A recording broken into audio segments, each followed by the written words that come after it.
Fate decided. Let's get this party started. Craving something scary. Hello, Sydney.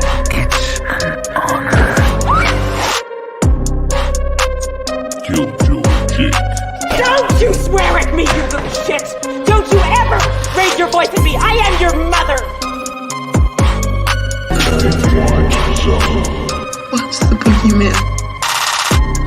As a matter of fact, it was.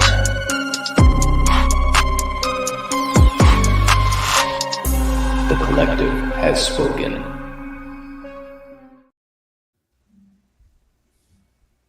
Welcome to the Lethal Collective. We're back, better than ever. How's it going, guys? Yes. What's going on? Great. Hey, all right. How's everyone doing? Right. Good. Good to be back. I missed you guys last week. We missed you. Man, it just felt weird not being with you guys, and I got peace. It was wonderful. It was. You got a little bit of rest. You did. I got a nice, well-deserved break. It was. That's real well-deserved. You needed that, man. You did. A little rest for the weary, but you know what they say: awesome, rest. Jake. Thank you, Jake. It doesn't last long, and I'm back. So anyway, can we talk about big congrats?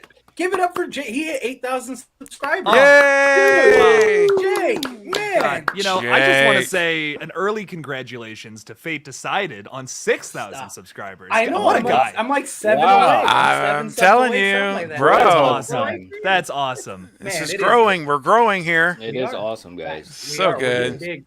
Hey, I'm only like 120 from 2,500, so let's go. Let's Yeah. go. Let's go. Steven. Big congrats to Brandon. Yeah. Let's go. And I'm hundreds away from 2,000. Hey,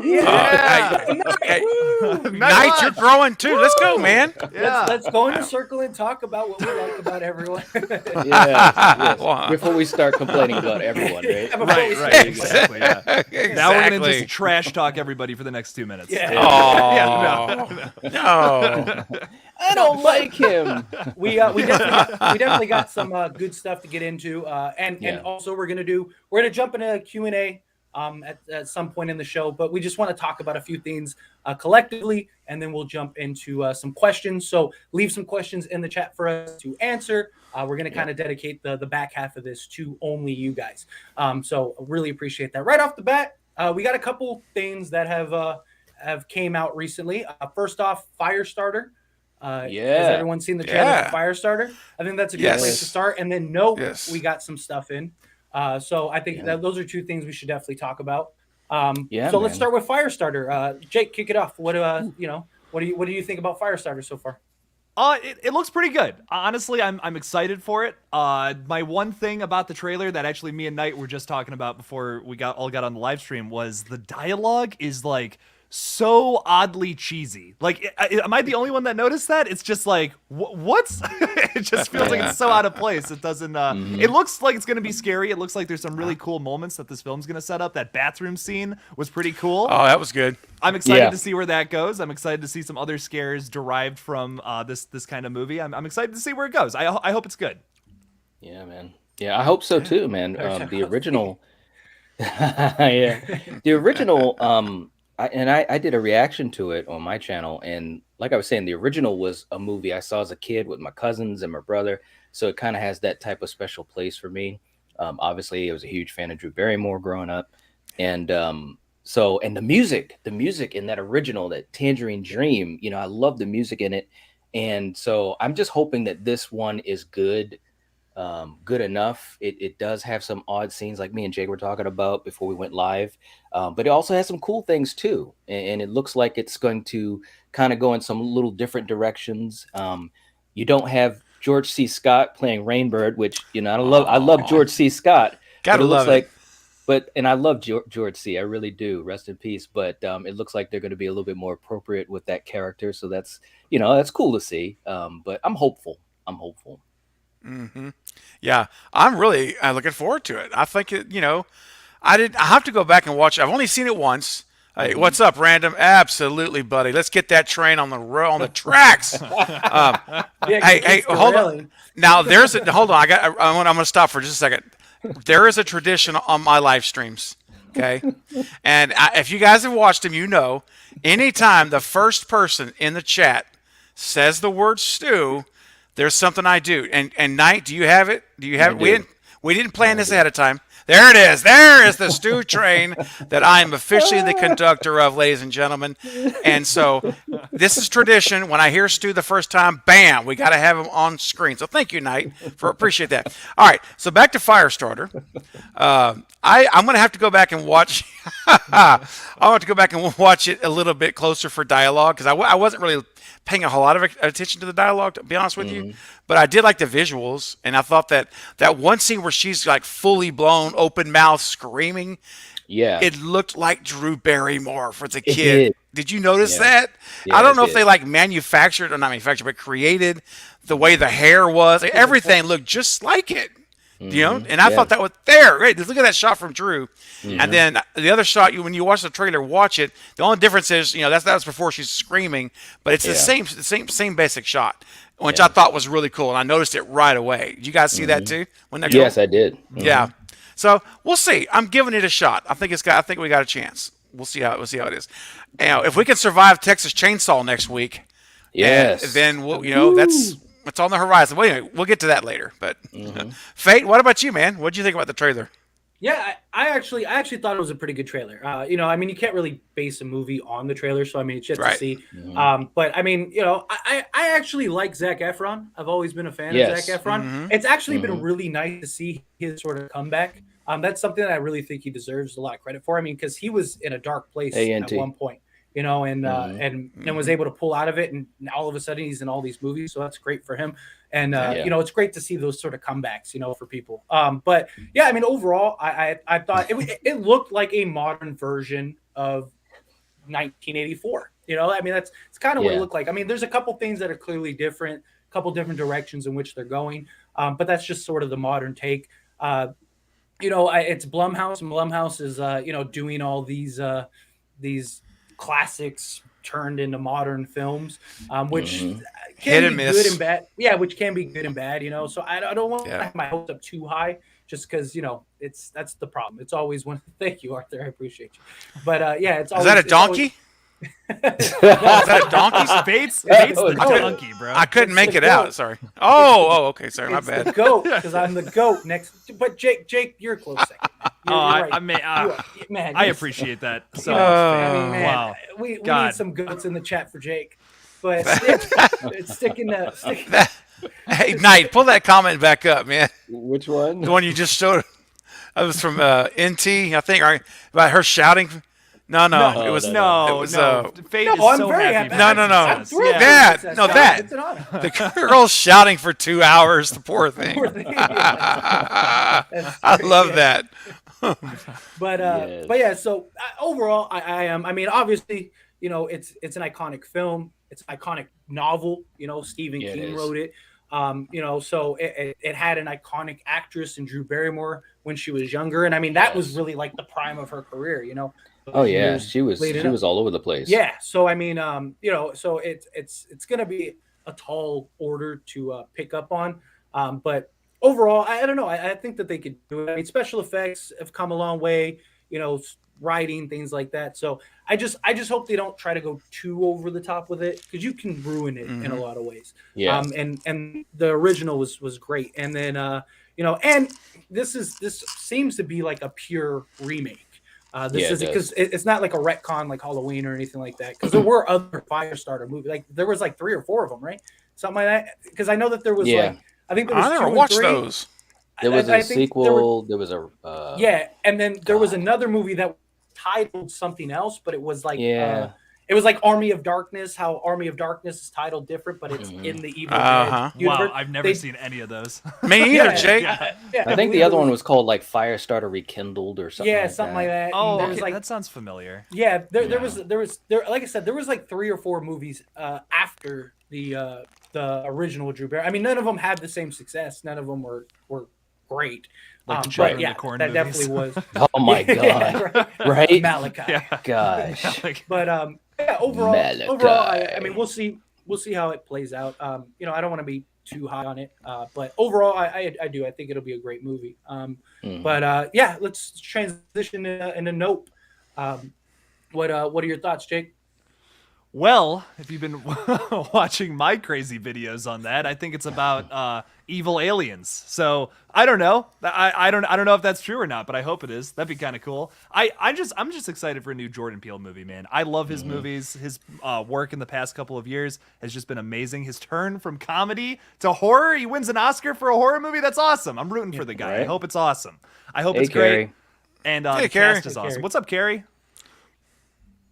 Night, are you excited about it? Or Can I just plug in here real quick? Because Yeah. this is actually a good question. I actually saw this. I don't remember where I saw it, but because you mentioned Jordan Peele, and I think it's a good question.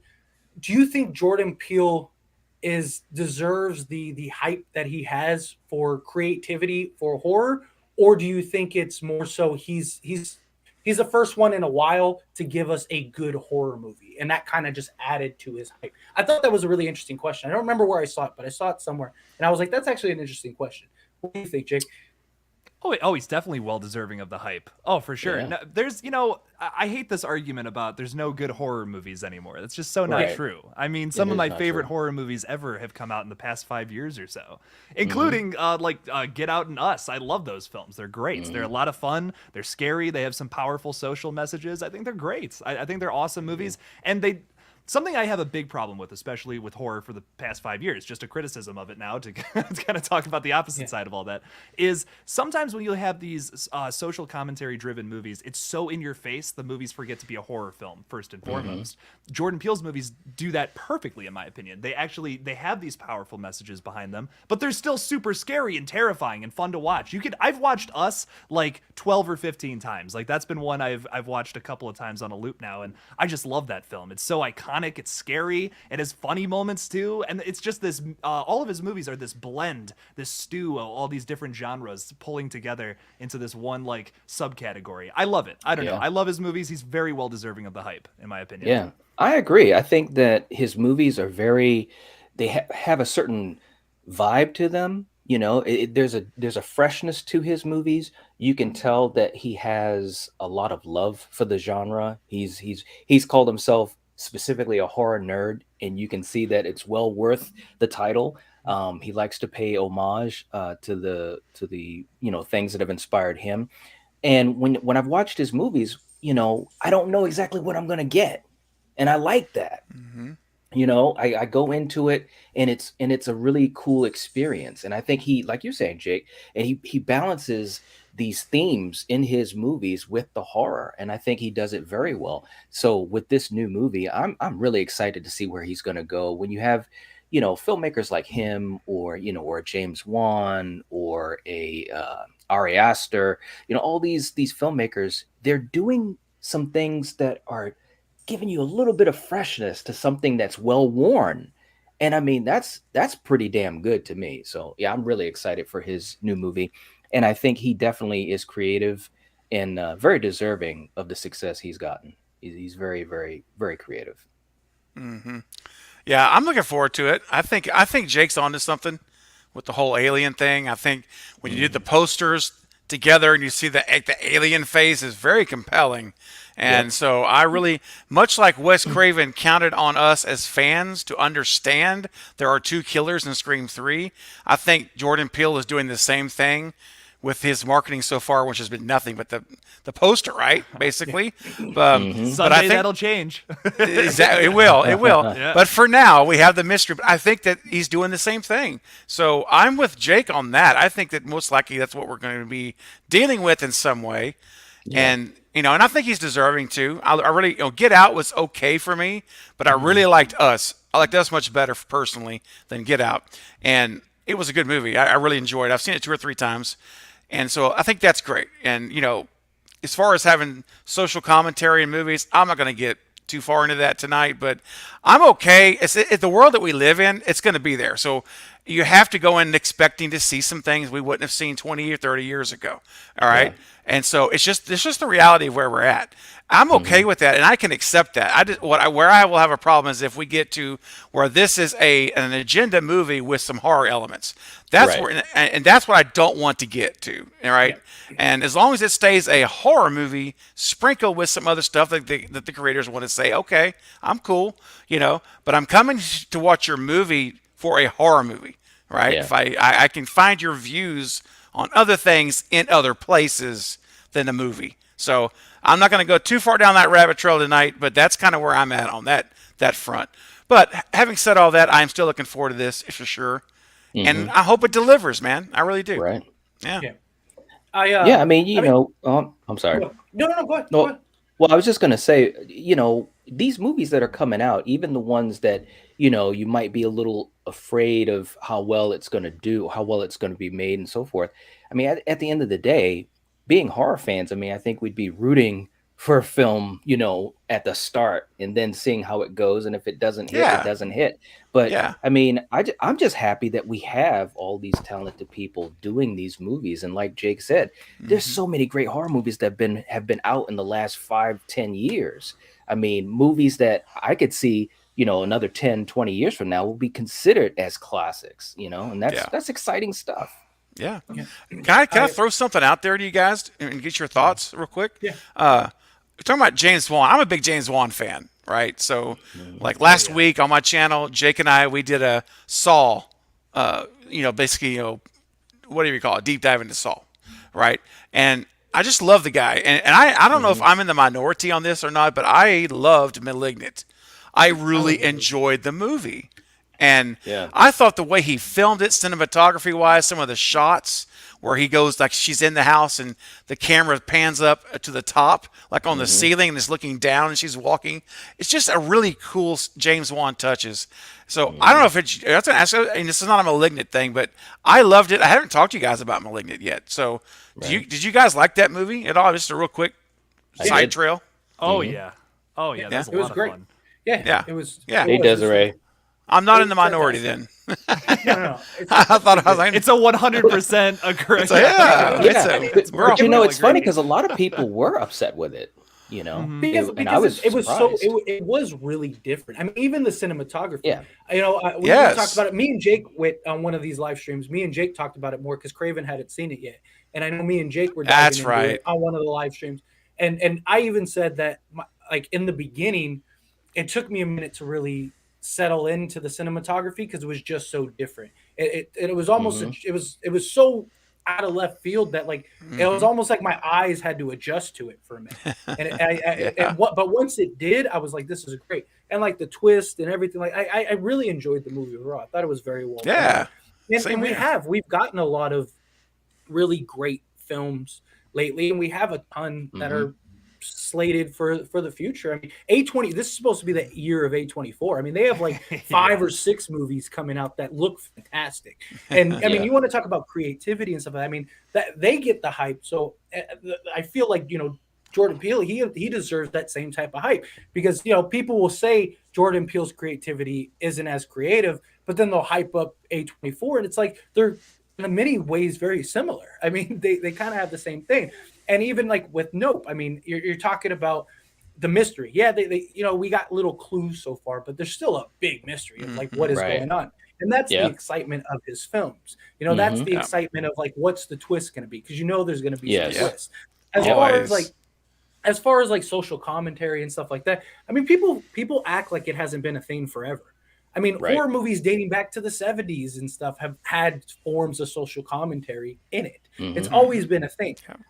It really has. Yeah. The thing that I understand people's complaints is like when a movie goes too over the top with it, to where like it doesn't become a movie. Like I don't have an issue with social commentary in a film, especially if it serves a purpose. But we've all seen that film where they just plugged in social commentary for the sake of plugging it in, and you're like, this has nothing to do with this. Like it makes no sense. Like that's when I think it becomes an issue, because then people feel like now you're just trying to shove it down our throats, and that's kind of exactly.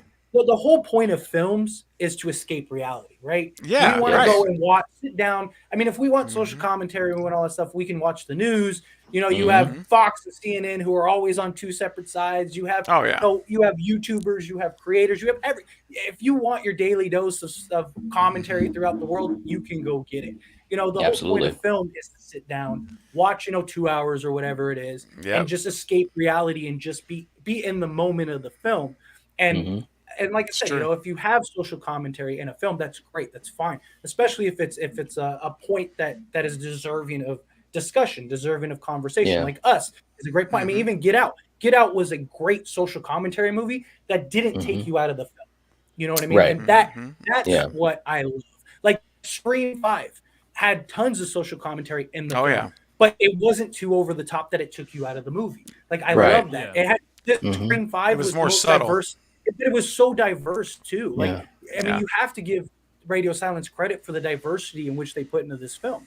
You know, it's great. It was fantastic. But Scream has always done that. You know, I mean, the typical trope is the black guy dies in the first, 20 minutes of a film. But we had Joel live and survive, like because he told Wes, he talked to Wes Craven, and Wes Craven said, you know what, that's a great idea. Hey, the black guy always dies. Can I just get in a cab and drive away? Like that's what he asked Wes Craven. And Wes Craven was like, that's great. Let's do that. Like, Scream has always done that. Horror has always had social commentary. It just, people just don't want to. It all depends on how you execute it. Exactly. Yeah. Right. Exactly. Yeah. I mean, because if you do it shoved down their throat, you don't want the tube of commentary down your throat. You want to just be able to take it in and absorb it. Yep.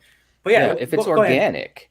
If it's organic to the story, then that's really like you were saying with Get Out. There's some folks, and I know everyone has their opinion, and that's fine. But there's some folks that really critical of Jordan Peele, saying, "Oh, well, this new movie is going to be something dealing with social commentary and aliens, or social commentary and this." And it's like, but you got to think about what he's done in his movies. Like Get Out, it totally worked in the story because you had an African American and a white girl, and they were dealing with how that works in today's world, and it is what it is, and so it worked in it. I mean, just the other day we were doing I was doing a movie commentary on Night of the Living Dead. We're talking about 1968, George Romero. Another great movie with that entire movie was social commentary. The entire movie, people didn't realize it.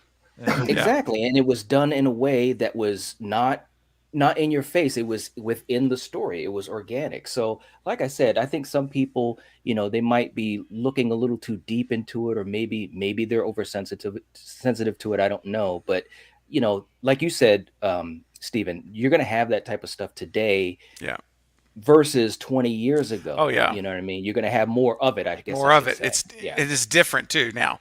It's different issues. Exactly. And, we're at a different time. You know what I mean? Like, and that's how things go. I mean, we progress as a society and things change. New topics come to light. It's just changing with the times. The commentary, but a lot of the commentary is still the same because a lot of the issues are still the same. You know what I mean? Like, so that's the thing. A lot of people feel like, hey, like this is. We're getting this shoved down our throats, but it's like because it still exists. Like it's and it's very likely not going to go away. You know what I mean? Yeah. Like if tomorrow we all were the same color, people would be upset that you're a darker shade of gray or a lighter shade of gray or what whatever the case may be, or that your clothes are nice. I mean, there's prejudice in everything. And it's just like so it's always going to be a topic. Oh yeah, true. It's just how the world is. But let's did you see that? Yeah, there was actually something really interesting in the chat. They were talking about Leigh Whannell movies and Insidious. So I'm like, okay, that's perfect. We can knock both those out at the same time. So how do we feel about Insidious and Leigh Whannell, the writer of those films? He also directed like Upgrade, Invisible Man, those movies. How do we feel about those? Leigh Whannell is so damn talented, man. I mean, I love Upgrade. I loved Invisible Man. He's talented, and it's so funny, not funny, but it's so interesting that him and James Wan, they have that friendship working together and then kind of going off on their own and doing their own movies. And it's different styles, but still some really cool horror movies, in recent years. I dig it. I dig it a lot. Invisible Man was awesome. That was the last movie I saw in the theater before the pandemic. Same. And and actually I saw it like it was maybe like a week before lockdown too. And I was like, oh my God, I'm glad I saw it because I love that movie. I really do. I guess I'll go then. For Leigh Whannell, I have purposely not watched any of the Insidious franchise movies, so I've seen none of those, and so I can't comment on that. But I can comment on Saw, obviously, with James Wan and Leigh Whannell. They both wrote it together. And Upgrade is on my list to watch. I've got it literally in my watch list right now. I haven't got to it yet, but I'm going to watch it probably the next week. And The Invisible Man, I have to watch it again. I was going to tell you, I watched it one time and it didn't blow me away. I mean, I'll split that. I didn't hate it, but I didn't, it just didn't really overly impress me to the point that I wanted to see it a second time. But it's been a bit since it came out, so I'm tempted to go back and rewatch it. I didn't even know Leigh Whannell had wrote that movie until it was over, until I was watching it. But I'm gonna give that another chance. I want to see it one more time. I loved Elizabeth Moss in that. She was great. Yeah. Now she was fantastic. Was it That's true. Handmaid's Tale or something? What's that show The she's in? Handmaid's Tale. Yeah, on Hulu. Yeah.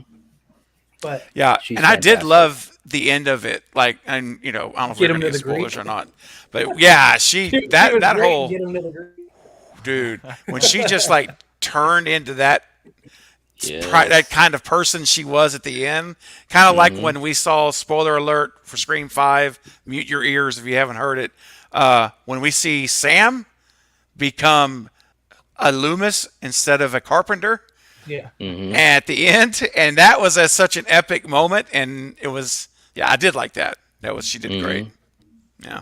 I agree. Right off the bat, I mean, Upgrade's underrated. That's a movie that never really gets talked about. That was actually really good. Yeah. Like I gotta see it. Yeah, you gotta see it. So It actually underrated. it is like and to be fair, it's not even a movie that I ever bring up or mention. But like, whenever it's brought up, I'm like, that's the movie. Like it is. It was really good. And what's his name? The main guy, the actor. He was in what, Devil also. What is the main actor's name? I in that? cannot remember his name at That's all. gonna drive me crazy. I can't remember. It's a Leigh Whannell movie first and foremost in my head, you know. Yeah, no, I can't remember like the actors. I just think. But anyway, he's fantastic. I mean, the whole film in general was just very unique, very different. That whole thing. The Invisible Man, I enjoyed. I didn't think it was like, this world-renowned, groundbreaking film, but I mean, it was a good movie. It was a really good movie. Like, it was worth the watch. If you haven't seen it, you got to watch it. It's one of those movies. Elizabeth Moss, fantastic. But I mean, it's a good point. Like with James Wan, they've really taken over horror in a lot of ways, in different directions, and different similar. I mean, the Insidious films. They're coming out with another Insidious, I believe. Insidious 5 or something like that. So that'll be interesting to see how that plays out. That already even has a trailer, I believe. Real quick too, guys. What do you guys think of this comment about in every single film the social commentary? I don't think it's in every single film. It's not. No, I disagree with that. Yeah. I mean, dude, did you guys see Psycho Gorman?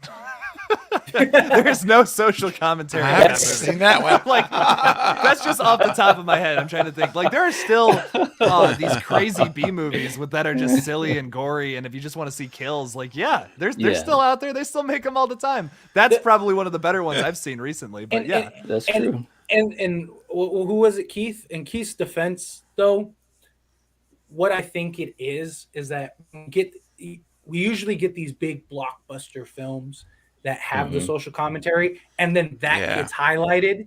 Like Candyman. Candyman's a great example, right? Which people that movie got destroyed because of the over-saturation of social commentary. They felt it was too much. But people forget that the original Candyman was all about social commentary as well. Exactly. But those things, what happens is they get so highlighted for their social commentary rather than just the film itself, that it's perceived as every film has this social commentary and yada yada. Perception. But people like us are watching all a plethora of different types of horror movies, genre stuff like that. Right. Where most people are just watching like the Saws, the Michaels, the Jasons, the things like that. And then those movies usually have some sort of social commentary in it, and it's just perceived as, every movie that's coming out has social commentary. But when you're talking other films, Jordan Peele films, like they all have some sort of commentary in it, things like that. So I think it's just highlighted more than it's ever really been. So it's being perceived as, everything just has social commentary nowadays. But if you really think back to TV shows, movies, things like that, I mean, even Ella DeGeneres, however you feel about her now that what's going on with her, but like her whole thing was social comedy. I mean, she got fired over coming out, publicly and stuff like that, and it became a big deal. And then she blew up because of it. I mean, there's always been something: TV, music, movies. My thing about it is there's this argument that I believe maybe this isn't what Keith is saying, but it's how I'm taking it is like everyone says it's like, oh, this is a new thing. Like, this is a new thing that social commentary is in horror movies. Dude, every single horror movie that's, like, big from the past, like, dude, look at Romero's movies. Those are chock full of social commentary about class, about, like, where we were as a society back then. There's so many big horror movies that had these, like, undertones of that. And, like, maybe it's because they weren't as in your face as they are today. Maybe that's what it is. But, like, horror has always been commenting on the real world. It always has been. There's never been one point in horror where it hasn't. And it's such a crazy argument to me. It's like, maybe you got to go back and watch Black Christmas again. Like, that is such a super feminist movie. And maybe that just went right over people's heads. I don't know. Well, I mean, look at People Under the Stairs, Wes Craven. That was the biggest class. In other words, differentiating between, the classes of people and social commenting on that. Huge. That was a huge part of that movie. But again, he didn't make it. It's how you execute it. I think we talked about it earlier, right? Because you can put it into the story, like People Under the Stairs. If you're not really paying attention, you may not even pick up on it. But if you step back and look at it and think about it, and you start to realize, oh, there's more to this than just what you see. And I think Jake, maybe that's what the thing I have. What I tend to stay away from wanting to watch is when, let me figure it out. Don't force open my mouth with a funnel and shove it down my throat. That's the difference. Write a good story like People Under the Stairs, where I can watch it for what it is, but I could turn it off, and 10 minutes later, I could call you up, or Fate, or you, or Jake, or Tyler, or Knight, and say, dude, do you realize that there's more to this? Do you ever thought about what that really could mean? Now, that's the kind of movie that's what I love. Because I like going back and that gives it rewatchability. Like it does. Because you can go back and pick up little clues. You're like, oh wait, this was supposed to mean that. Like, dude, I rewatched Jaws today, and like there is so much stuff in that movie. If you go back and rewatch it, there's little things. Brody hitting his head on the sign when they're rushing through the hallway to the town meeting or whatever. I never noticed that until today. I just noticed that. Like, he hits his head on a sign. Awesome. It's like Star Wars with the stormtrooper and all that. That's it's just those little I don't. That's a weird thing to compare it to, but I don't know. Hey, as long as we don't talk about Episode 8, I'm good on Star Wars. It really boils down to, we just want a good movie. Because honestly, if you get a good movie, nobody notices that stuff, and it's irrelevant. Like the ones that people, the movies that people notice is the ones that just aren't very good and don't really hit home, or they're just so over the top and down your throat. As long as we get a good, horror movie, I think the social commentary doesn't really matter, and I do Angela. I do understand some of the. Oh my gosh! I appreciate it. Whoa, got to race it up a little bit. But I think getting hot in here. Take my shirt off real quick. Oh no! Boy. But in the same breath, I do understand people's complaints about it, because it's so shoved down people's throats in every other facet of life. I mean, Facebook, Twitter, YouTube, everything. Oh, stop. Stop. Oh, but no, so I think that's the problem. Like I said, people view movies as an escape, as a place to go to get away from everything. And I think that, when you're seeing it everywhere else, you're seeing it on billboards, your friends are talking about it, your family's talking about it. Everyone has their opinions and views, and then you go see a movie and it's like, it's all about that. Then it kind of, I understand why people are like, resisted against it. Especially the times we are in a very woke society right now. Cancel culture is crazy over everything. Yeah. You just have these extremists and this over the topness to a lot of it that that even small commentary gets highlighted even bigger, if that makes sense. You know, even like the small stuff seems to be even bigger. But True. anyway, let's transition. Chat's here a little blowing bit. up, man. This chat's It blowing is. up. This is It's a like great chat right now. Number one. It is. And Legendary. also to mention I'm starting too, an OnlyFans next Friday. That's it. Hey, right. And for Green Gaze, we're definitely trying to keep tabs on the chat. And for you guys that are asking questions, we'll hopefully be able to get to most or all of them in the second half. So Yeah, Yep. we're definitely going to Yep. transition. One thing I want to say though, so because the new Texas Chainsaw Massacre is coming on Netflix, yes, they have like several of the movies on Netflix. They have the 2003 one.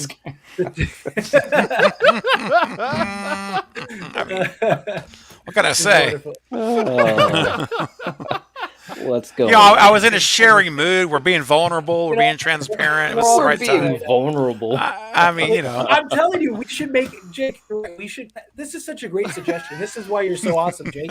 Is that we need. I'm telling you, I really think instead of a Patreon, we should do an OnlyFans. I think it would blow up. It'd be Like great. just do that. Like just it's this content on it, but it's an OnlyFans. There you go. So it's like intimidating, kind of. Well, thank you, Angela. The love is being spread, man. I'm telling Love you. is real. It is real. But yeah, so I watched 2003 again, Texas Chainsaw Massacre with Jessica Biel. Still love that movie. Still probably my favorite out of all of them. I'm not gonna lie, if I watched the Texas Chainsaw Massacre at the beginning, which came out, which was after the sequel. 2003. It came out in 2006, and it was supposed to fill in how everything happened. It was like a prequel.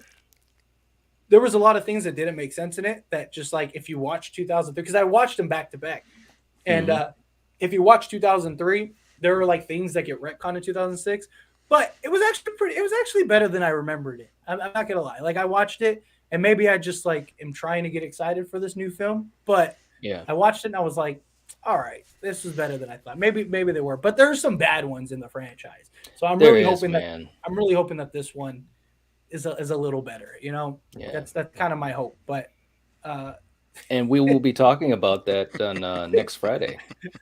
Is it She's a man, man. Baby. Yeah, baby. She's a man. Man, let me tell you what, this Lethal Collective show is about 2 seconds from falling off of the tracks completely. We are teetering.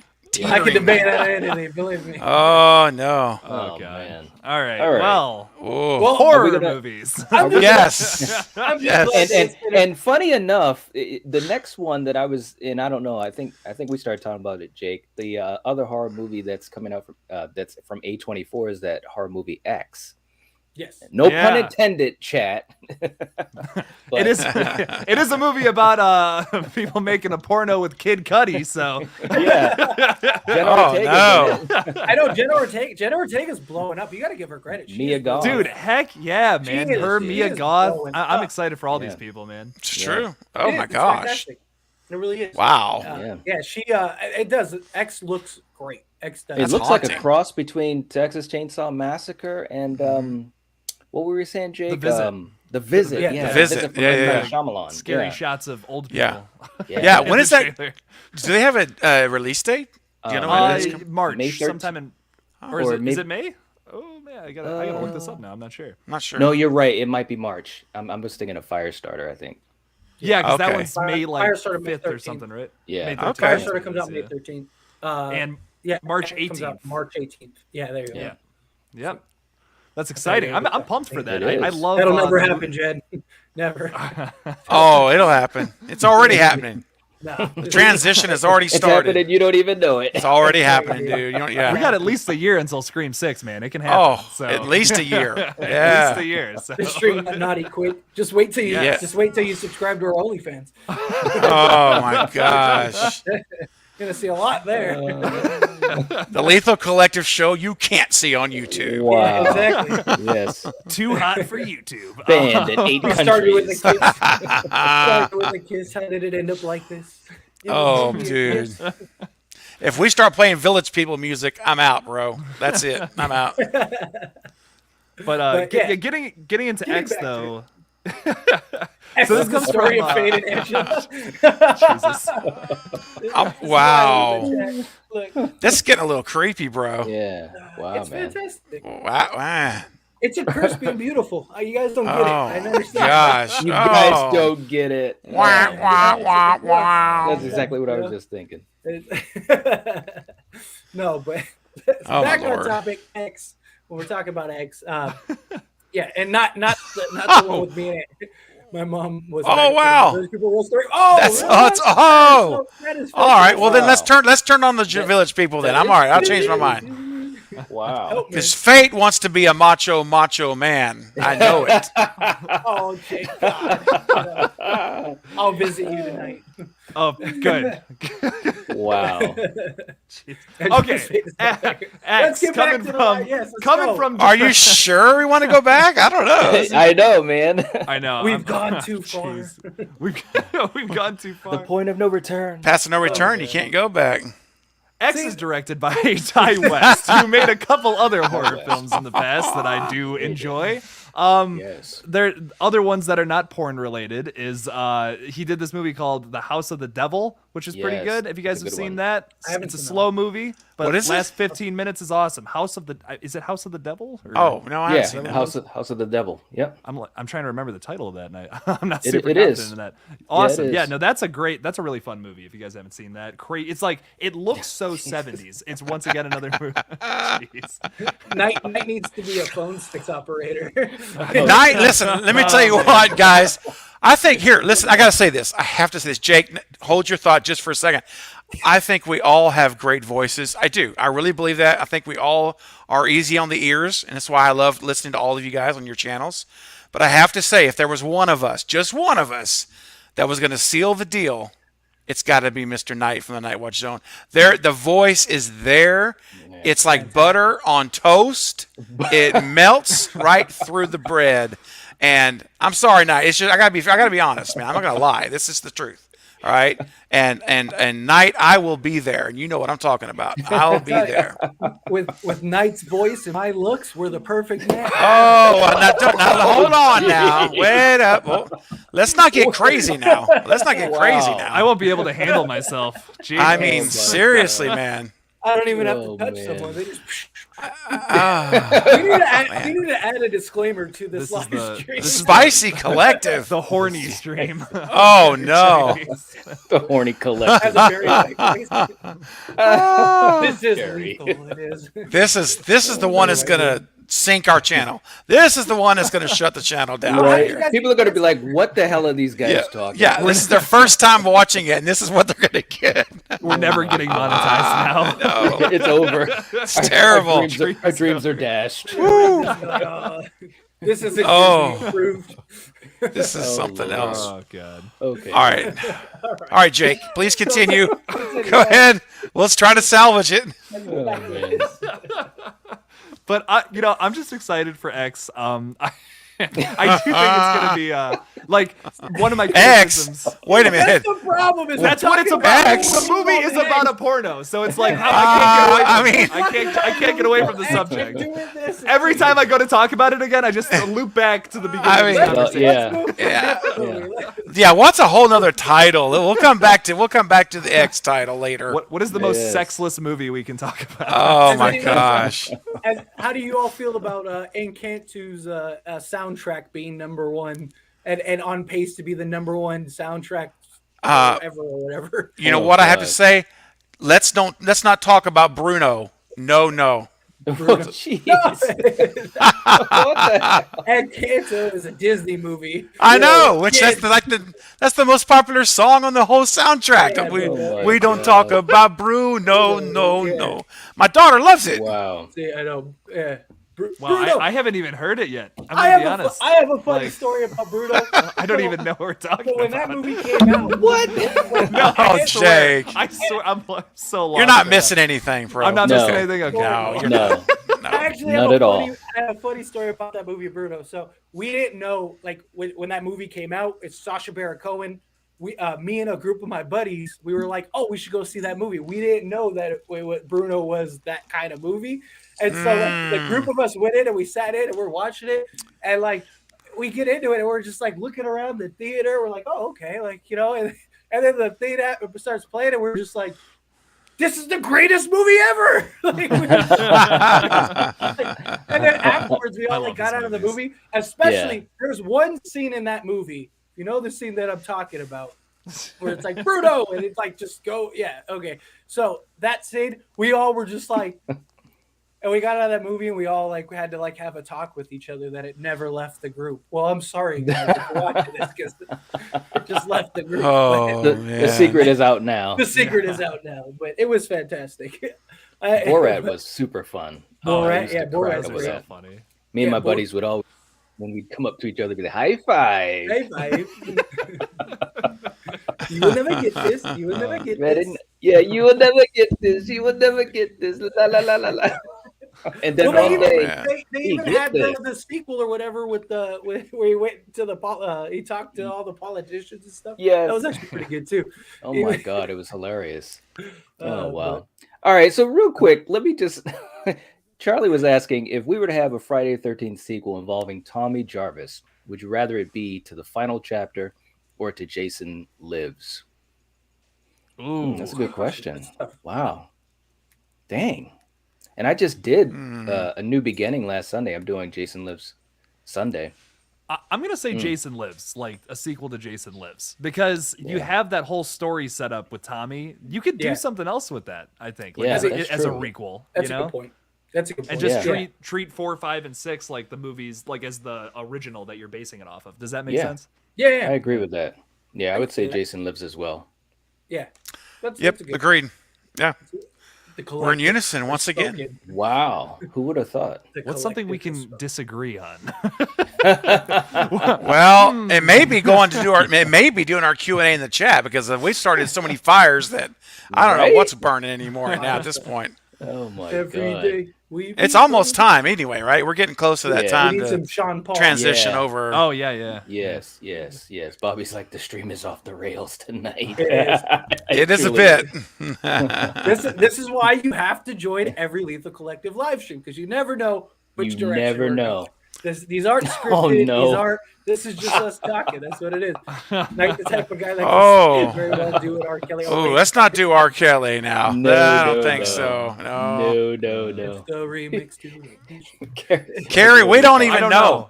We have no clue. No clue whatsoever. Couldn't tell you. No. Like we don't even know what this is. Like we don't even know. Yeah. Yes. All right. Well, let's do another question here. Okay. All right. Zoe was asking, which franchise do you want to see revived first, Friday the 13th or Nightmare on Elm Street? Nightmare on Elm Street.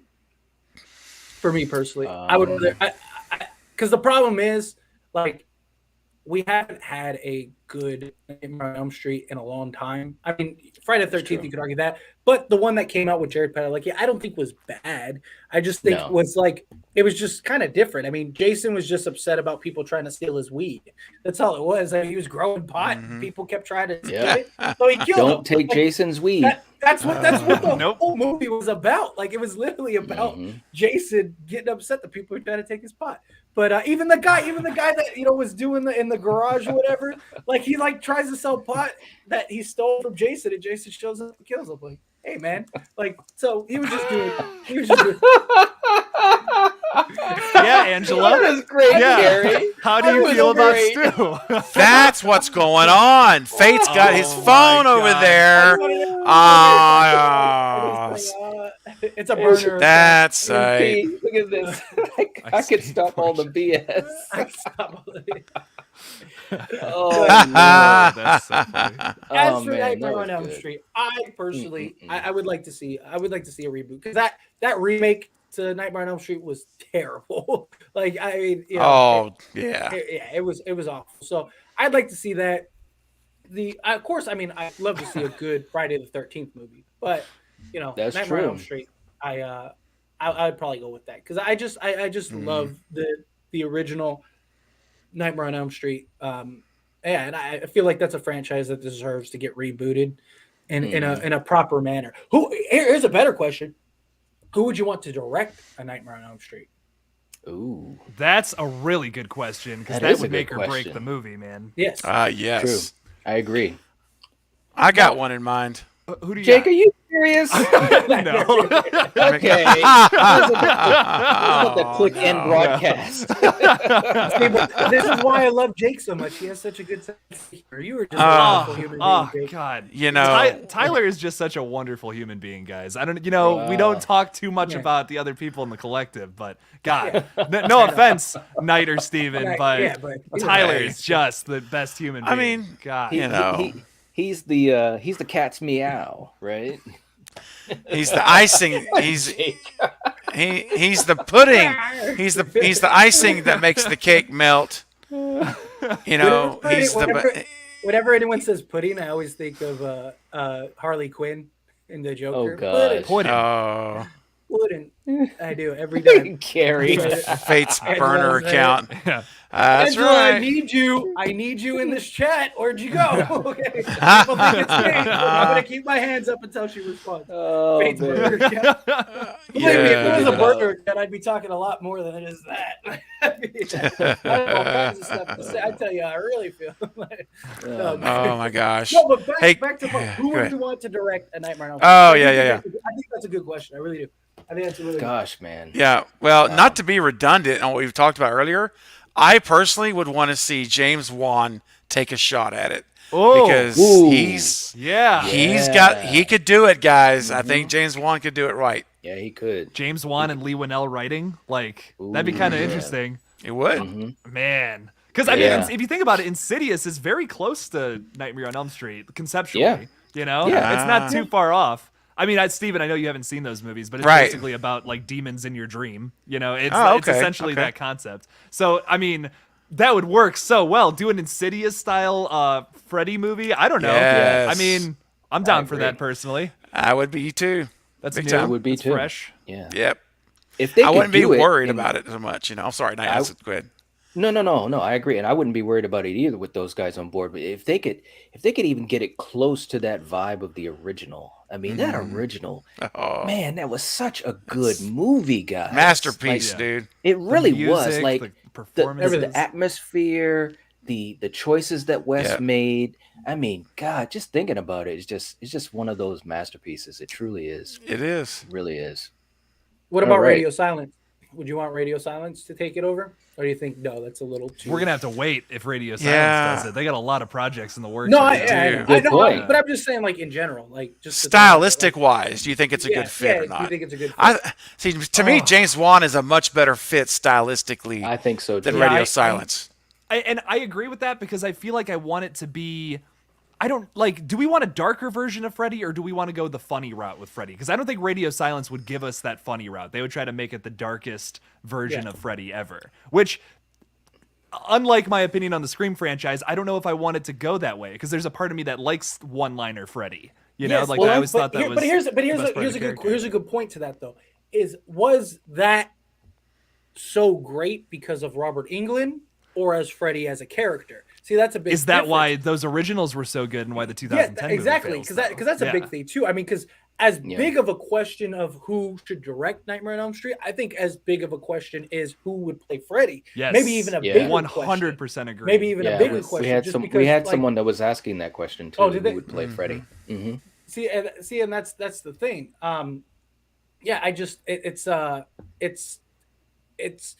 It's important. Yeah, go ahead. What you want to say? Something? Okay. Do you guys watch Always Sunny in Philadelphia? Yes. Yeah, Glenn Howerton as Freddy Krueger. Thoughts? Because he's like in the show, he's a psychopath. Yeah, like he's literally his character is literally a psychopath. I could see it. I don't know. That would be interesting. Maybe. Yeah. It's one of those things I'd have to actually see him as a. I mean, here's the funny thing about, and I don't mean to go off on the tangent, but the thing about Robert is, before Robert did Freddy, it's like, did people really think that he was gonna be what he became? I mean, obviously he had talent as an actor, and there was a vision and he had the guidance of Wes, but I'm pretty sure that, well, he's even said it. I mean, no one really thought it was going to become what it was going to become. So I think, if you have someone that's talented as an actor with the right Didn't Robert Englund say that he thought the movie was going to flop? I remember seeing something about that where he said he had no idea. It wouldn't surprise me. It wouldn't surprise me if he did. That he didn't think it was going to be very good at all. I don't know if he ever said that, but he could have. I mean, knowing Robert, it might have not have been like verbatim, but something along those lines. Like he thought it was. He didn't think it was going to be a great movie. The iconic. He didn't think that it was going to change his life and become the franchise that it became. I've heard that. I mean, because most people don't even know Robert Englund from anything else. I mean, Robert Englund has done so much stuff. I mean, he has a TV show even right now on what is Travel Channel or whatever. Robert Englund talks. I can't remember the name of the show exactly, but he basically dives into like lore, talks lore or something like that. It's actually a really good show. But I mean, he was in like, what was it, 10,000 Maniacs or whatever. That was a great movie. He was in tons of shows and stuff before. He was on V, that miniseries. Oh I love that show. Yeah. I just watched a movie the other day, an oldie from I think '82, Dead and Buried. He had a small part in that, and it's like, oh shit, that's Robert Englund, So he was in a bunch of stuff. And Freddie was the one that really just, launched him into the stratosphere. And my favorite performance from him is, of course, Anaconda versus Lake Placid.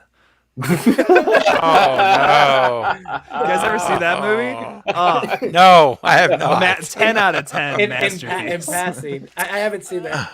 I haven't seen that since. And Robert Englund's in it, so yeah. Thanks, Blockbuster days.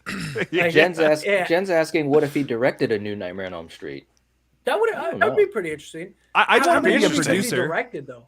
I definitely think it'd be great to have him on. Producer, doing something. So he said that he actually had a Nightmare on Elm Street that he wanted to produce himself, and he's even said that he'd be willing to come back for one more Nightmare on Elm Street. Depending on the story. Let's go! Come on, let's go. You want to talk about the success of Scream and Halloween?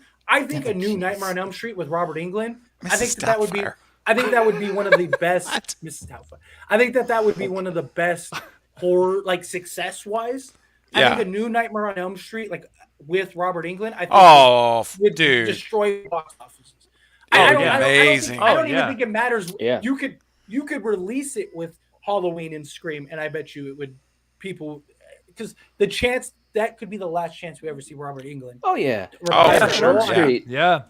I mean, Freddy Krueger in Nightmare on Elm Street still has so much weight in the horror genre. So there's no doubt that people would flock to see it, especially because the last one left fans so divided, like massively divided. Yeah. We could use a comeback like that. That would be awesome. Right? That would be so fun. Oh my gosh. It would be nice. So have you guys heard about the new season of Stranger Things? Or no, with Robert Englund? I have not. Oh, what? I didn't know. No. However you feel about Stranger Things, there is a good reason to watch this new season because of Robert Englund, who's going to be in it. And a lot of theories point towards the fact that he might be playing a character very parallel to Freddy Krueger in the series. Really? Yeah. So, dude, I've never been more excited for a season of Stranger Things, honestly. Like, I like the show. I think it's good. I think it's fun. Yeah, me too. It's nothing like super... Yeah. Oh, I'm sorry. Go ahead, man. No. I was just gonna. I didn't mean to interrupt you. I was just gonna say, like, I'm not like really up to date with it. I've never really gotten into it the way that I don't think it's as good as people advertise it to be. But I feel like that about a lot of shit. Like Walking Dead, I couldn't really get into Walking Dead. Not a Walking Dead fan, honestly. Yeah, like well, after the fourth season, it was just like, oh, come on, guys. Yeah. It just. I like it though. The Walking Dead. No. Stranger Things. I enjoy it. It's fun. Yeah. It's a fun show. Exactly. I mean, it's like I said, it's entertaining. But yeah, I'll definitely have to watch it again, especially if Robert Englund's going to be in it. Heck yeah! I got to support anything he's going to watch. I mean, so he could be in something terrible, and I'll watch it just because it's Robert Englund. Like, just to have him play a Fate role. Angela. See you later, Carrie. Fate Angela. How do we know it's not you, Carrie? Just trying to bash me, bash you, bash you.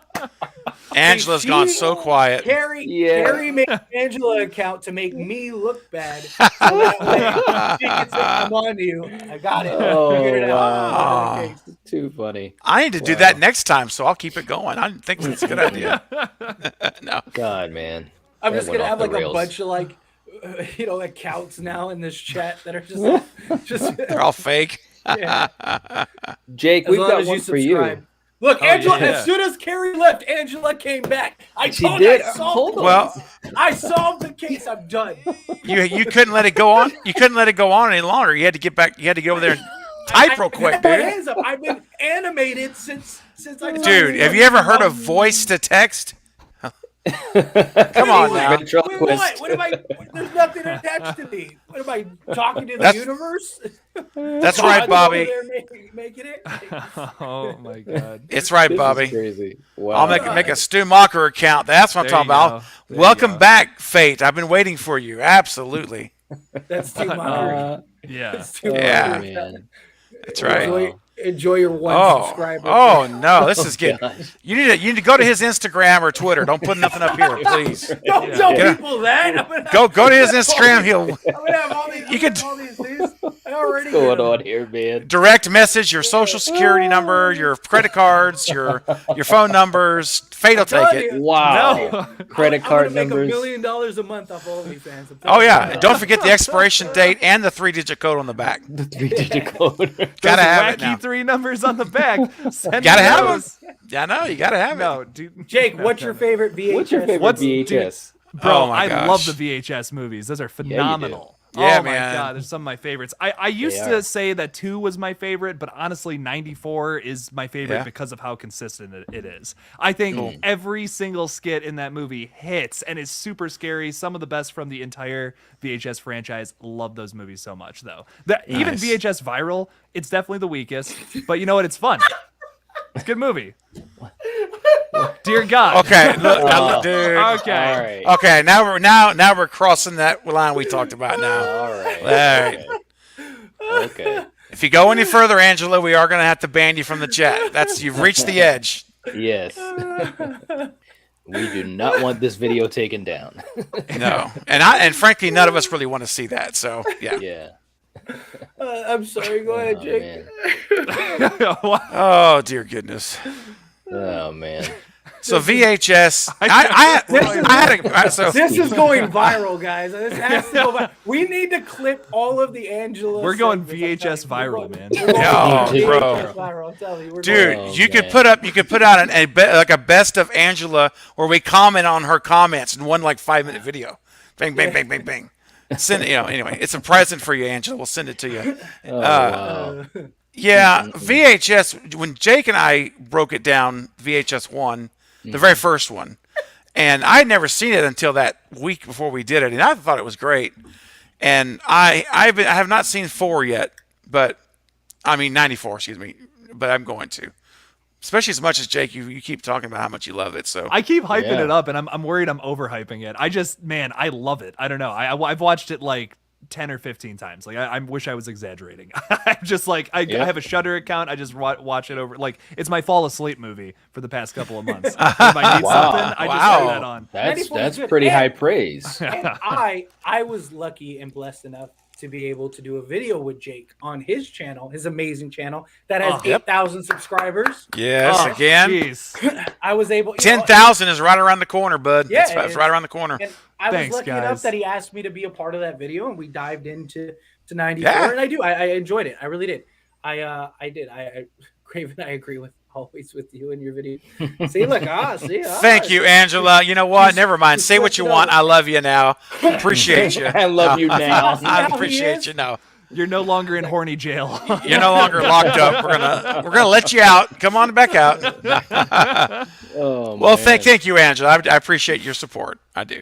But yeah, my whole thing was I enjoyed 94. I thought 94 was one of the better ones. Viral, that's the one that people seem to either love or hate. That's kind of like the Right. one that's always on the fence. I still, me personally, I still think the first VHS one, the very Thanks, first Valerie. one, is probably my favorite, just because it was just so different. You know what I mean? Yeah. And it was the first one I ever saw, and I saw it Yeah. by accident, and I was like, "This is amazing!" Like, so I don't know. I lean towards more of the original, but I think 94 is man. right there. 2's there too, but it is pretty good. Oh, I love VHS and the second one as well. and 94 is pretty good as well. I gotta watch it some more. That's exactly how I feel about the franchise. They're all good, but it's VHS viral, man. Yeah. I don't know. Yeah. That's funny. Oh man! All right, we got another question here too, from Keith. James Jude, the best Michael ever? Question mark. Oh, I don't know. Fate, I want you to answer this first.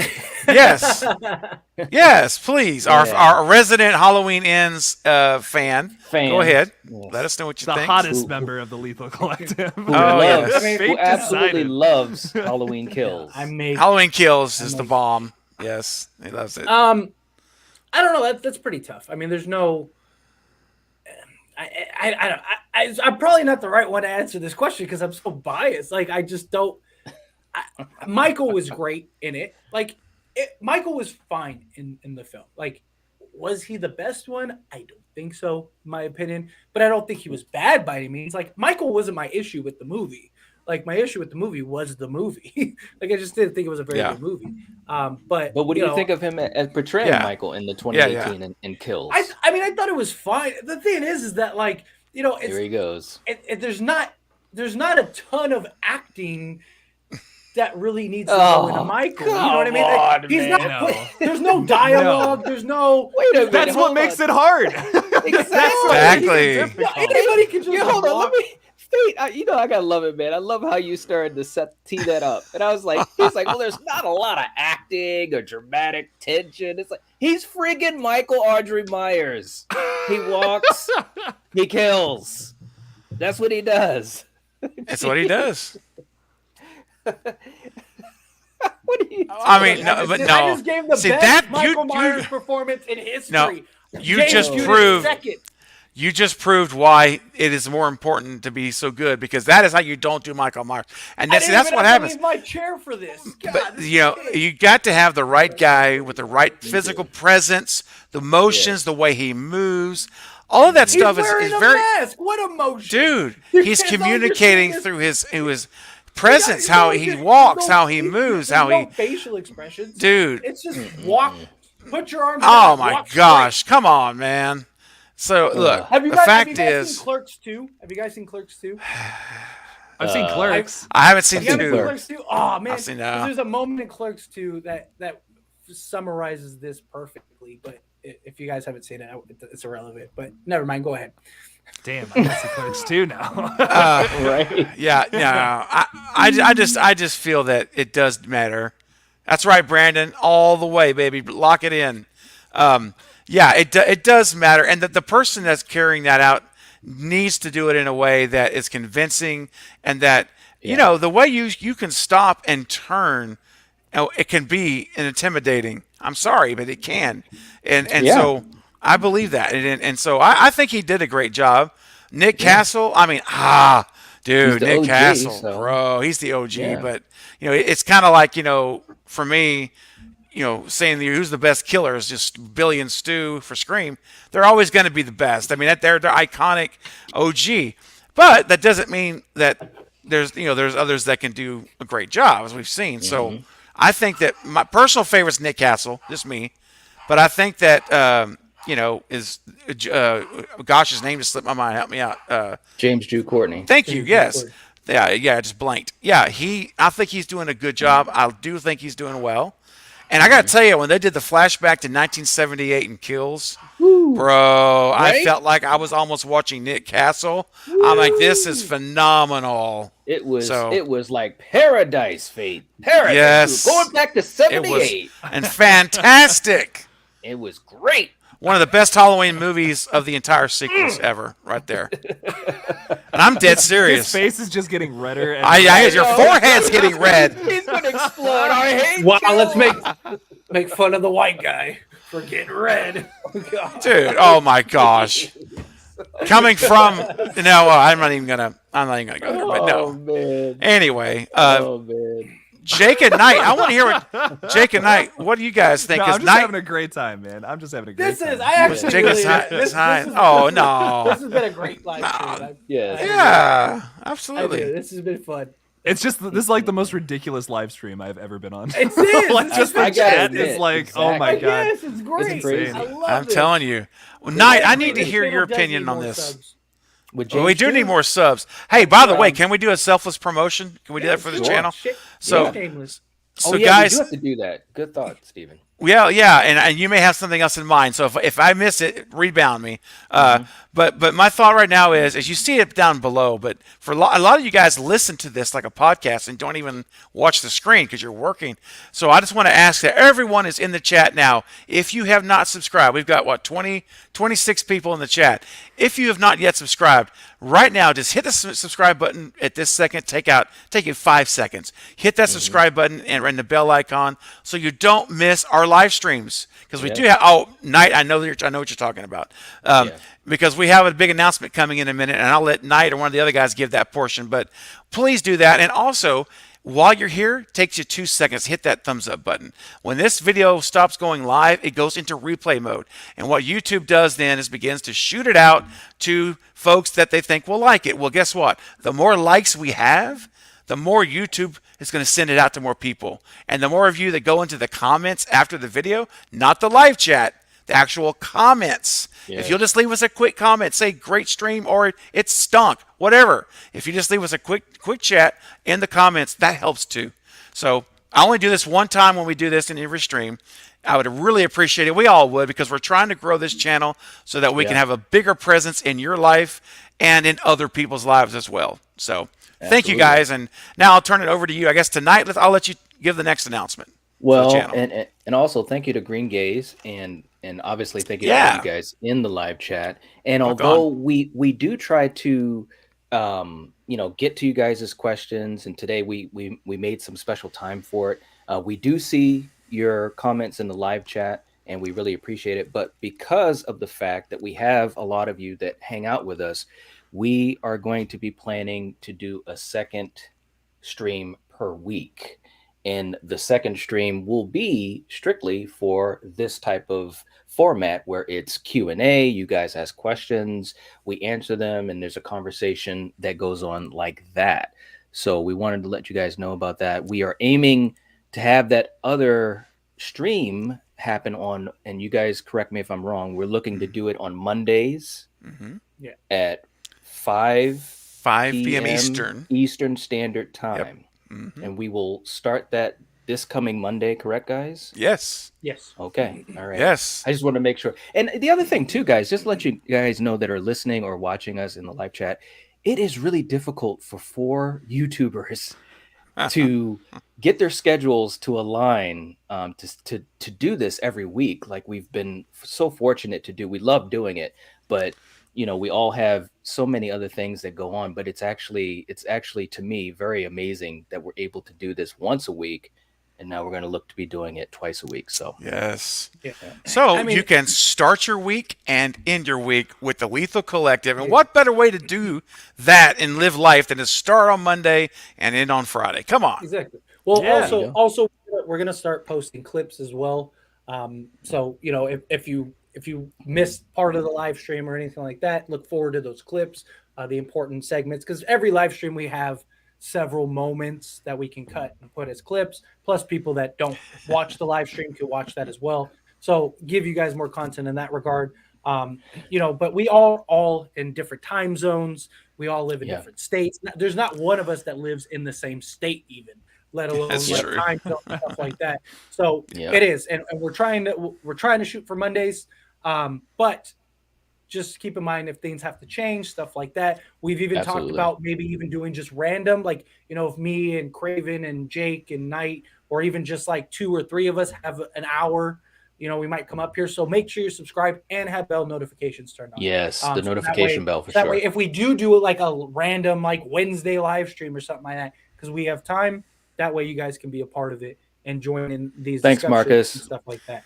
Yeah, Marcus, appreciate you, man. Yeah, definitely. So Mondays, our goal is Mondays will be like how this live stream was today, where it's just kind of free flowing. We're talking, answering questions in the chat, talking about our stuff here, and then also Friday would be our structured usual live streams where it's just us talking about whatever we want to talk about.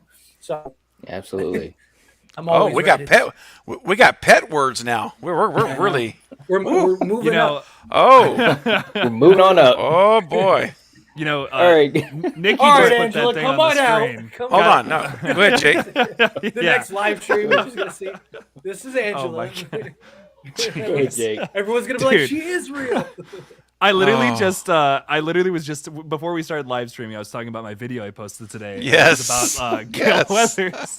I love it. Like I titled it "Will Gail Weathers Die" in the opening scene of Scream 6, and like literally in the first 30 seconds, I'm like, wait, just trust me. I swear to God, like this is gonna get interesting. And then I go on to say that she's just gonna get stabbed. It's gonna be like an opening attack again, similar to like what happens with Tara.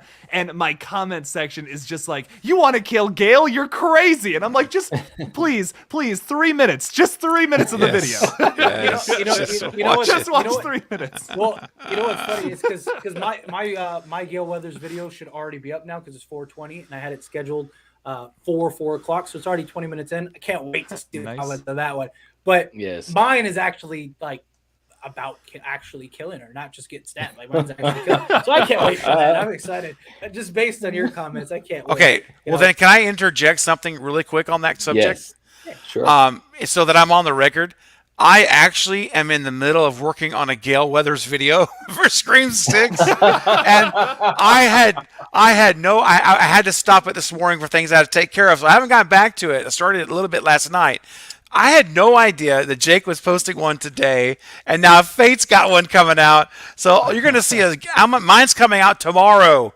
So you're going to have three Gail videos, and Night. We need to queue you up now to finish it up for us Jeez. on Sunday. Wow. So we have Okay. one coming out the whole weekend. Because Nice, like- you got to round us out here. oh, you got to, man. And I listen, thought Gail was gonna die in 5. She's got to Oh. die in 6. and I'm sure I can't wait to hear all the people on Twitter. Oh, Jake did a great video on this Friday morning.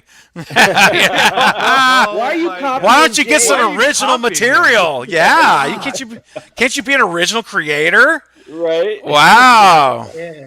Yeah, how dare you? How dare you talk about the same topic as somebody else? Oh, Because man. Jake Anyway. is so fantastic. We all have. Well, he is fantastic. I mean, Wow. come on, Yeah, let's he be is. honest. There you Oh go. He's just God, so I'm great. just We have to talk about it.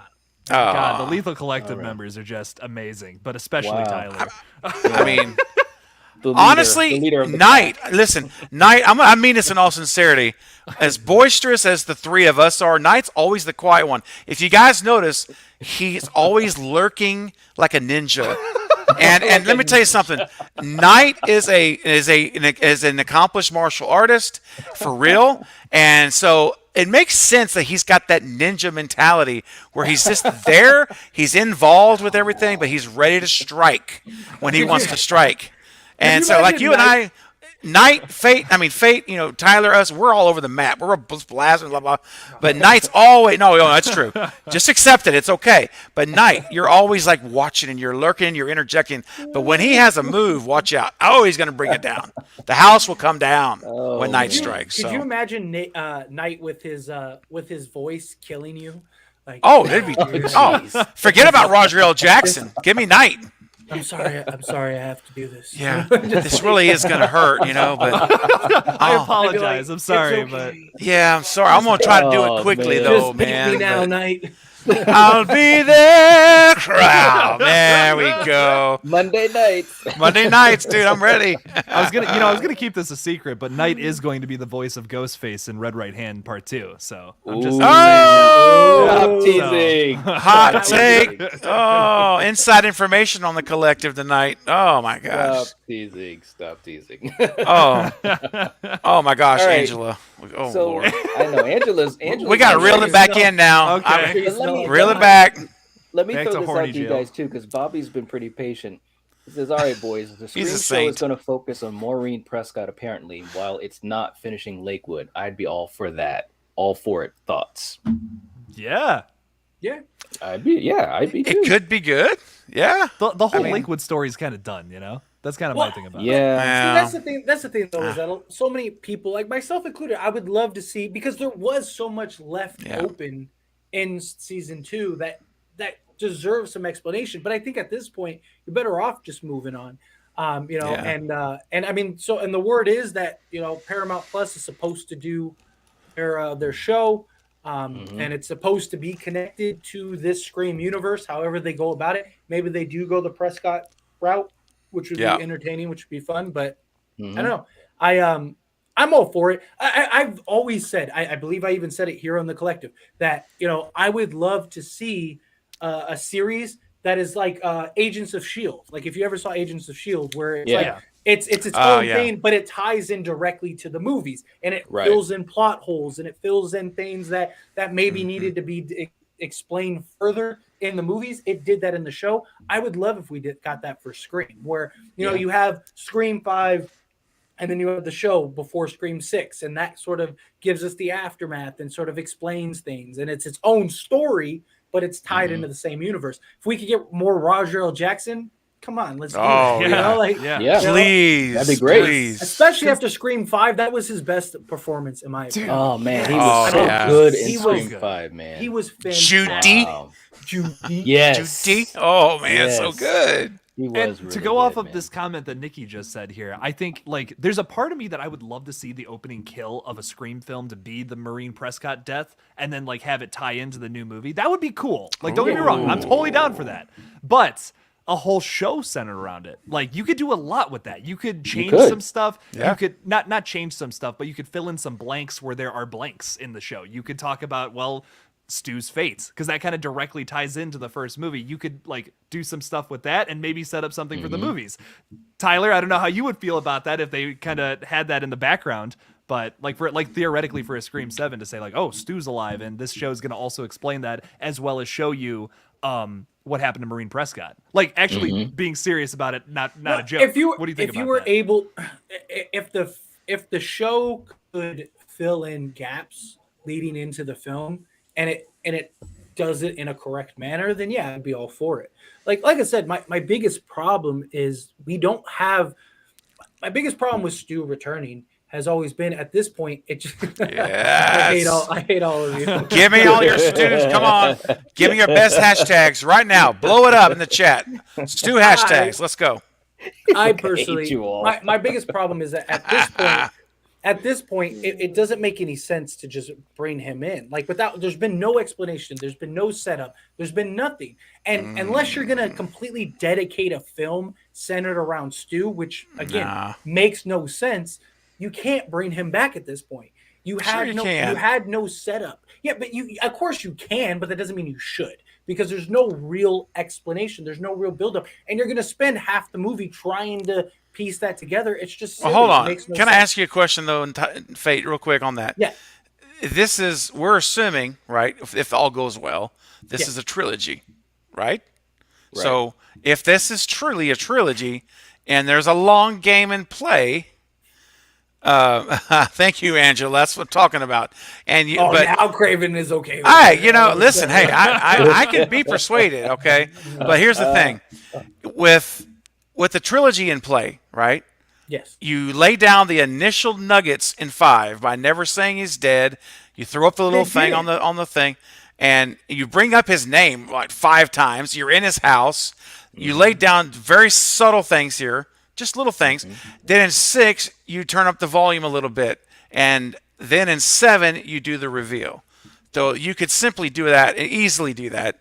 They could do it in 6 too. Though. They could come out, but it could be easily done in 7. They did it, but they didn't. Like, that was a great opportunity because, like all the things you said, it was a great opportunity in Scream 5 to really piece together and present a storyline that could tie Stu into it. You had his house, you had the characters tying into the past, you had everything. This was a perfect movie, not to bring him back, but to position yourself in order to bring him back, and they didn't. No, they did. Do that. No, I disagree. No, I disagree. You had to mention Stu because it played a part in the actual film. Stu has been mentioned several times throughout the movies, but it wasn't mentioned in a way that made him alive or dead. All it did was just mention him in passing, and then even the Easter egg was there. Like we talked about this before, so I don't need to dive into this crazy. But the whole point, the whole thing with that little Easter egg, that was a beautiful opportunity to present the idea of Stu being alive. They didn't do that. They made fun of the fandom that wants him back. And on top of that, there would be no question whether he lived or died. It would be black and white. He survived or he died. It wouldn't be like, did the Stu Macher? It was a conspiracy theory idea. They didn't lay the groundwork. They should have laid the groundwork in 5 and brought him back. But getting back to Jake's thing, because I don't want to spend an hour. Well, hold on. You don't just get to pick it. Wait a second. You just can't get the last word because you want to shut the door. Hold on. You can. I want to finish up the whole thing because I want to. Because Jake asked a good question that I still haven't answered. You brought up Stu, man. I'm just saying. Stu? Yeah, you did. No, I didn't. Sure, you did. Knight, put up the picture. Come on, let's go. Let's go. Come on. Jake brought up Stu. There it is. That's right. There you go. And I have to say this, bro. I didn't bring up Stu. Jake brought up Stu. Okay. All right. I like how Jake's in the back kind of like. Maybe it was Jake. All right. I won't die on that hill. And then you chimed in because you couldn't let it go. You had to chime in. It's not that. No. I'm not going to let go of the truth. All right, that's dumb. I'm never letting go of the truth. So the truth is, no. The truth is, the groundwork was absolutely laid down in 5. Okay. They couldn't do more than that. If they did more than that, there would be no. They couldn't get to Sam. They couldn't get to Dewey. Come on, man. Let's make a bet. Let's make a bet between between 5, 6, and 7. Let's make a friendly wager. Okay. Sure. If Stu doesn't return, right? Yeah. Then what do you? Then I get something. If Stu doesn't return, then you get something. How about we think about it over the week? Or how about we think about it and we come up with something fun, and we'll do it for the chat. We'll do it for the channel. We'll do it for everybody. We'll get everybody involved. How about this? Because it'd be funny and it'd be just a good time. If Stu returns in 6 or 7. I'll change my channel. Stop it, Jake. I'll change my channel name for like 2 weeks to Craven Something Scary Fan Channel. And you do the same thing. You do the same thing. I don't know. You do the same thing for 2 weeks. Fake the same I don't know, bro. That's a pretty big deal to change your channel name, man. I don't know. That's, right. For a month. And you can only do that like once every. Like it's something you can't keep changing. No, you can do it once every 30 days. That's what I'm saying. You change it for a month. We'll think about month. it. We'll think about it. We'll come up with something. I'm game here. Here's the thing. Hang on. You know why he's worried about it? Because he knows I'm right. Because I said, well, no, not at all. Change my channel name for a month. You know what? I bet whatever you want. Like I will. Like look. Because I learned a long time ago. Alicia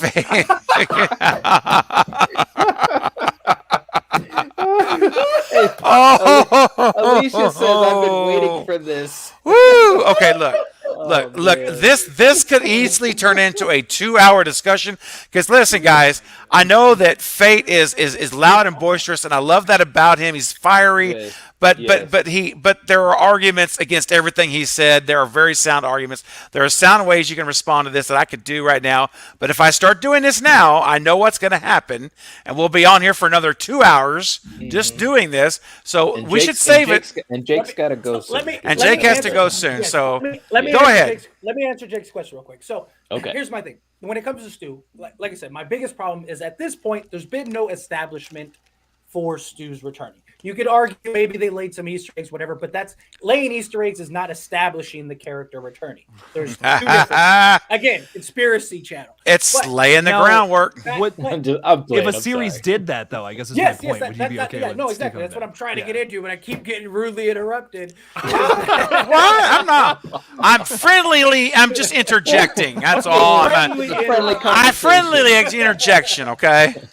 No, like if we had a show that could lay the groundwork and really piece it together and give us the backstory, maybe have like a complete series, like season 1 is dedicated to building Stu's story that leads into a Scream 6 or Scream 7. Absolutely. Because at that point you would be able to establish what you need to establish to that. The problem I have with Stu returning in these films is there has been none of that groundwork up until this point. They do that in Scream 6, that's yet to be seen. But up until this very moment, there has not been any groundwork laid. If they did a series that did that, then yes, that'd be cool. And you could even do that for several things. Like you could even make each season be a different groundwork lay. Like, you have the groundwork's has been laid. Oh, well, go ahead. This is opinion based. Okay, so that's your opinion, but It is, and that's your opinion. That's all I'm saying. But whether the groundwork has been laid or not, it's irrelevant. The point is that there is no valid reason to bring him back at this point. But a TV show that could lay the groundwork, a series to do that. Now you have that. You could even do the same thing with you could have season 1 be like the Stu thing. Season 2 could be like the prequel. Oh, Kirby, that's a great one. You could have season 2 sort of incorporate Kirby and do that and build that up. You can have season 3 be like the Marine backstory, have a prequel leading up to the Knights, and that ties in. With a series that's set in the universe of Scream, I think there's tons of potential for different things that they could do and incorporate that could really tie into the films and have some, theories that people have or some ideas or thoughts or wants. You could actually give them the fan service that route. I think could make a lot of sense. But yeah, even Fate's wife. Yeah, I think the potential's there if they do it. Like I said, it's not that I hate Stu or that I don't like the character or that I wouldn't want to see him back if they brought him back properly. But it's just at this point, there's no real reason other than fan service. Oh, okay. Incorporate me in your life. Wow. There's just no comments. I think sometimes just keep moving. All right. So, guys, as we really want to do a Q&A episode. We really want to do a Q&A episode. I love this. This is all about me. I'm an attention whore. Oh gosh. Oh god. Woo, boy. Stop. I'm just joking. Stop. I'm just all right. joking. All right, so let's close this up, guys. So, anyways, please, for you guys on the live chat, definitely, like Steven was saying earlier, give the video a like, but also leave us a comment in the comment section. Let us know about any of the things we talked about today. What did you enjoy? What did you think of our answers? Thank you, Angela. Thank you, Angela, for being in this chat. Fate ruined. That's right, baby. Buried. Fart Fate, decided. you need to swipe left. Fart decided. Swipe left. Oh no. Fate, that is such a funny joke. You're such a wonderful person. I really enjoy your sense of humor. Oh god, right. I just love all the posts that you make, stop. Tyler. Yeah, every single Wow, one. it's a love fest. I'm about to throw up. Literally. Thank you, Angela, for your support in this chat today. You were the star of the day. I appreciate You were the star. Thank you. Yeah. She was. We will see you guys on Monday at 5 p.m. Eastern Standard Time. So get your questions ready. It's going to be Q&A, and we should have a blast doing it. You guys will control the show, so you guys will control. Come prepared. Yep. And Angela is asking for forgiveness. Angela, look, I will forgive you. I will forgive you. You're forgiven. He's a very forgiving person. I am. You're forgiven. As long as you keep watching our videos. No, don't worry about it. He's just jealous. There you go. No, that I'm right about Stu. I'm only jealous if you were right, but since I know I'm right, it's no jealousy there. We're all good. We'll find out in the next couple of years. We will. No, we will. They will. We will. All right, guys. We will catch you guys on Monday. Take it easy. The collective has spoken, and we will catch you guys later. Stu Train, baby. Bye, guys. Let's get it.